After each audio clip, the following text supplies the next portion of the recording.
Eric Woodyard, who I'm sure you're very familiar with, really good reporter. Eric is my guy. Eric's my guy. He had a really good article with Cade Cunningham. If you guys haven't checked it out, he got a lot of quotes from players that we're going to talk about on this podcast. And one of the quotes that he got from Cade Cunningham was Cade talking about how he wants to be the best basketball player in the world. So I'll read the quote from Eric's article. And Cade said, "I think I can be the best basketball player in the world. I think I'm only on my way. I want my people to understand that that's what I'm working to show people every time I play." So, Kory, I kind of want to get like just your overall opinion on Cade's goals to wanting to be the best basketball player in the world. Do you think he has the tools to kind of possibly be, that face that no one wants, with, KD getting older, LeBron getting older, Steph getting older? Do you think Cade could have that conversation of being the quote unquote best player in the world? As I always got to say, how honest do you want me to keep it? 100. I think if Cade Cunningham can stay healthy, he can definitely be one of the top 3 or 4 basketball players in the league. I don't want to be one of those guys that place too much expectations on somebody and not have them live it up. But the only thing that is stopping Cade Cunningham from being the best player in the league and reaching his full potential would be health. That would be it.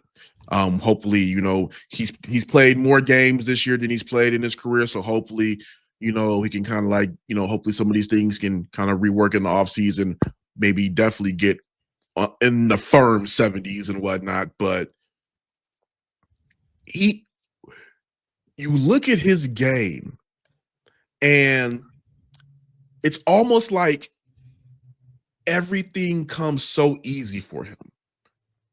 His court vision, his shot selection, how fluid he is in getting to the rim. He's a solid rebounder, damn good for a forward. There is almost no holes in his game, in my opinion. Now, the one thing that we wanted him to work on, and I believe he worked on it compared to last year, was the turnovers. And I believe we also said that last year we felt a lot of his turnovers came from him overcompensating because he did not have the necessary supporting cast around him. Now that he does, we're seeing that full game come together. If they continue to improve this roster, or heck, they run it back with the supporting cast and they get it at full strength, I'm telling you, we're looking at a star in the making. And great for Detroit that they have him locked up in that contract, because a lot of people were saying, oh, they got to get Cade out of here. They got to get Cade out of here. Cade wants to be in Detroit. So I believe that he can be one of the new faces of the league, just off the way that he plays, the way that he carries himself. And I believe that he is a great ambassador of the game. The only thing I'm just hoping for Cade is that he's able to stay relatively healthy as much as he was this year, and, even better health moving forward. And I see no reason why he can't be, he wants to be the best player in the world. I'm not going to be the one to say that he can't. I mean, he's shown that he can be the number one option on a good team. Some people were wondering if they needed to go get another player beside him. And, if you want to improve the supporting cast, you can have that argument, whatever.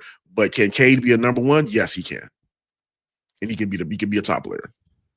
I think this conversation can get very difficult, because I'm trying not to let my fandom leak out. I'm going to try to be as down the middle as I possibly can.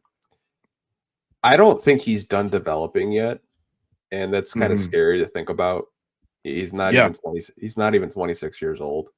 I will say, I think he can get better with his handle to lower the turnovers, because the turnovers are still the turnovers, but he does have a very high usage. Like guards like Trae Young and James Harden, they're gonna be high turnover guards. But I think he can get a tighter handle. Yeah, I think his 3-point shot, when it's falling, we've seen games this year where he just could not miss a shot, like the Madison Square Garden game, the second one when they were away, and he scored 30 points in the second half.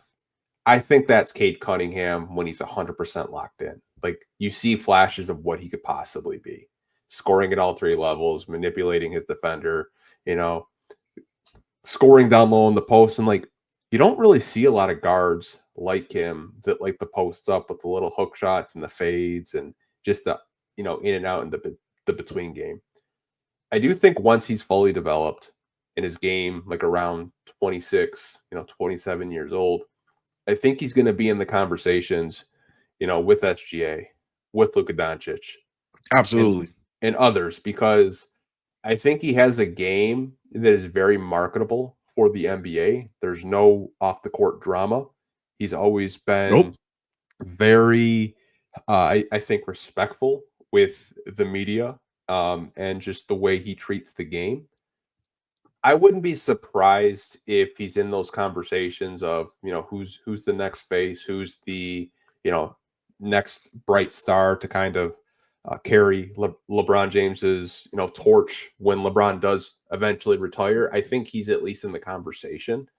I don't know if right now I could confidently say he's going to be the best player in the world. I just don't know. I think he does have a shot of at least being in the top 5 conversations, in my opinion. Yeah. Though.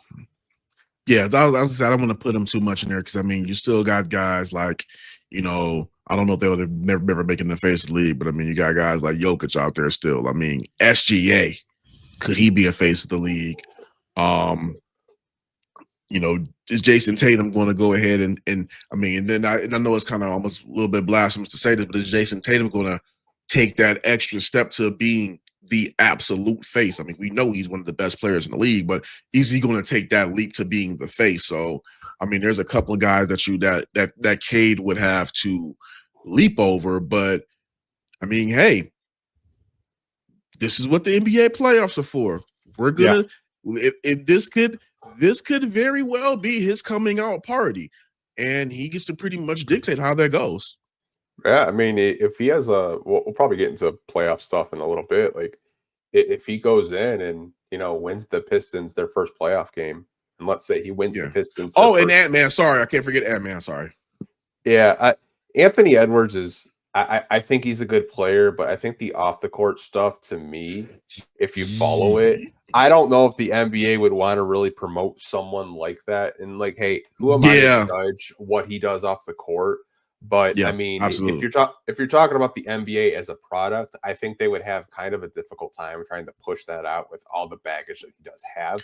He's an incredible talent, though. I will say that. I would just speak as far as the talent. I mean, if you go into the off the court stuff, that's a whole different rabbit hole. I'm not even touching because it's a lot of stuff is unsubstantiated, and not touching that with a 10-foot pole. No, it's not TMZ. We're not going to get into that. We're just not. But I do think Cade could definitely put his name in that hat. You got Jason Tatum. You got Cade Cunningham. I mean, like, can Scotty Barnes take a leap once, Brandon Ingram gets healthy? Because I think a lot of people still sleep on Scotty Barnes, even though the Raptors are struggling right now. I still think that he's not done developing. Because if Scotty gets a jump shot, I mean, like, he's a really good player. A lot of players from Cade's draft class are really good. Like Franz Wagner, who doesn't really get a lot of respect. I don't think he'd ever be the face of the league, but like, he's a good player. He's a sniper. Yeah, for sure. He always loves going off against the Pistons, but wouldn't surprise me at all if you kind of see Cade in those conversations with, like, MVP and all stuff like that for years to come.